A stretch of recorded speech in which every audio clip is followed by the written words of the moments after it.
वैश्विक मंच पर भारत देश ने शक्तिशाળી, गौरवशाળી અને આત્મનિર્ભર બનાવનાર ગુજરાતના સપૂત આપણા યશસ્વી આદરણીય પ્રધાનમંત્રી શ્રી નરેન્દ્રભાઈ મોદી સાહેબનો 75મા જન્મદિવસ નિમિત્તે આજે દસક્રોઈ તાલુકાના ઓડ ગામ ખાતે શ્રી ભારતીય જનતા પાર્ટીના સાંસદ શ્રી દેવસિંહ ચૌહાણ સાહેબ, દસક્રોઈ તાલુકાના લોકપ્રિય ધારાસભ્ય શ્રી બાબુભાઈ જમનાદાસ પટેલ સાહેબ અને મામલતદાર અને ટીડીઓ સાહેબની મદદથી ગરીબોને 41 જેટલા મકાનોનું અને તેમના પ્લોટનું વિતરણ કરવામાં આવ્યું. જન્મદિનના પ્રસંગે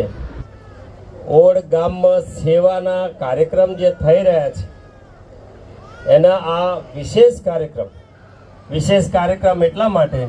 કે સફાઈનો કાર્યક્રમ, વૃક્ષારોપણ, મેડિકલ કેમ્પ તો બધે જ થાય છે, પણ ગરીબોને ઘર આપવાનું કામ આ ઓડ ગામમાં પહેલી વાર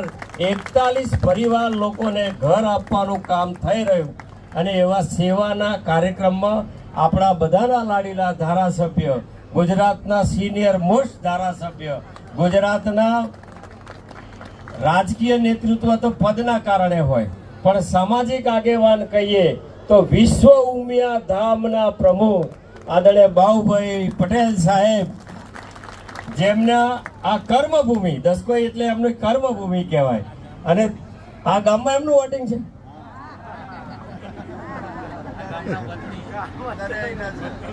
જો એ જે ગામમાં જાય ત્યાં ગરીબોને ઘર આપવાનું કામ કર્યું હોય ને એવા ગુજરાતના પહેલા ધારાસભ્ય છે કે જેનું ગામ મતદાર યાદીમાં નામ હોય અને એ ગામજનોને 50 ગરીબોને ઘર આપતા હોય એવું કામ જેણે કર્યું હોય એવા આદરણીય બાબુભાઈ સાહેબ, જિલ્લા પંચાયતના ઉપપ્રમુખ ભાઈ શ્રી કાંતિજી, આપણા સંગઠનના પ્રમુખ અને જેમણે મહામંત્રી તરીકે વર્ષો સુધી અમદાવાદ જિલ્લાની ખેડાણ કર્યું છે, અગાઉ પાર્ટીમાં વિવિધ જવાબદારીઓ સંભાળી છે. કદાચ મહામંત્રી તો 2 વખત હતા, 4 વખત હતા, લો મારું સુધારું છું. અને એવા આપણા જિલ્લાના પ્રમુખ આદરણીય શૈલેષભાઈ, સૌ જિલ્લા પંચાયતના સભ્યશ્રીઓ મહેન્દ્રભાઈ, કુંજનસિંહ, આપણા સૌથી મોટી જમીન ધરાવનાર વિનોદ કાકા, ખોટું કહ્યું મેં?